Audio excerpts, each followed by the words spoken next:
Nick, I'd say welcome to 2023, but you guys have been well underway for a while. This has to be exciting to get a clean slate and a fresh start, and for you, a full big league season.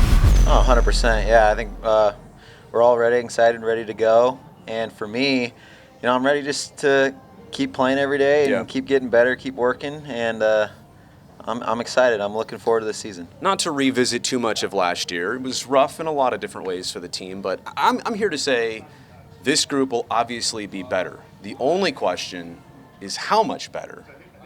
Is that a decent perspective? That's a good perspective. I think we got a lot of great guys on this team, guys that work hard, play for each other, and we can see that early on. I mean, we haven't played games yet, but everyone's pulling for each other in practice, so I can only assume that it can only get better in the games. When you look at the construction of the roster right now, is this about the most versatile team you've ever played on? I'm looking at positions that everybody's capable of or has played in the past, and it just seems like there is a lot of plug and play.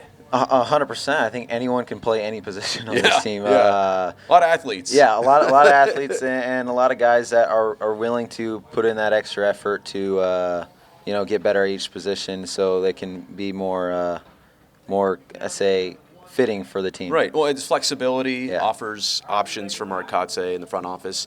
I also see a lot of speed on this team. Now, yourself included, I mean, literally 5 guys who I would not be surprised if they could each steal 30 bases, if they're capable of that. Now, whether you get the green light on that is a different story. How do you see speed on your team this year? I mean, oh my gosh, like Pokey, nickname for Esturi. Esturi. He told me that I had to ask him pronunciation, and then he goes, "Call me Pokey." Yeah, call me Pokey. Okay, so, you got it. I've played against that guy coming up, and wow, he can steal some bags. Yeah. So I think the A's are going to be really excited with him. Plus, he can hit too.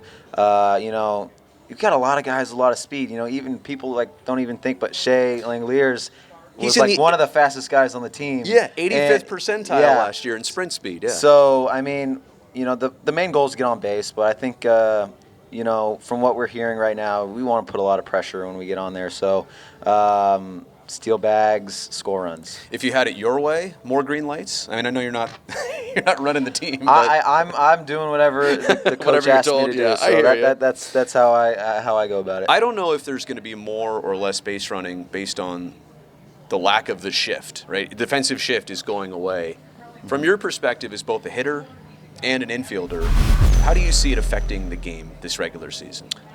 I think it brings you back to kind of how you played it when you were younger. You weren't really doing any shifts, really. Yeah. If you knew a guy could pull the ball, you'd go a little bit more to your left or right. Yeah, you'd shade, shadow. So it kind of brings you back to how you did it at a younger age, defensively-wise. And I think hitting-wise, same thing. If you hit a ball into the hole, it'll probably be a base knock now, I think. Hopefully.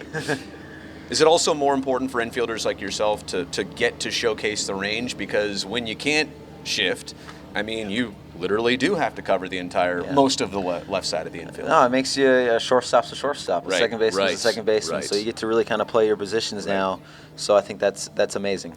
I saw you here in January, well before spring training even started. I know you obviously work all off season on yourself and your game. As specific as you can get for us, what did you work on? So I think in the weight room, a lot of stuff was kind of just build some lower half strength, and just more, control in my legs. Okay. So when I'm in the box, I'm able to control the moves that I want to do, and so we did a lot of weight room stuff to the cage and make them correlate. So we worked with Josh Cuffey and then Tommy Everidge. Luckily, they both live out here. Yeah. So that's why a big thing for me was to get out here and be out here with them. And I think a lot of the work we've done is kind of paying off, and I'm seeing the little strides and success in it. Last thing here, if the team does get to obviously create its own identity with that fresh slate we talked about, what do you hope, midway through the season, what will be the identity of this A's team? I think it'll be a team that can play really good defense, get on base, and run because we're fast. Yeah. And if we can do that, and then along with obviously, just our pitchers just doing what they can do, I think we're going to put ourselves in a great position. So obviously we got to play all sides of this game, and if we can do that, we're going to be in every ball game. It's encouraging. You're encouraging. Nick, I appreciate this, buddy. I appreciate it. Thanks Thank for you so doing much, Brody. it. All right.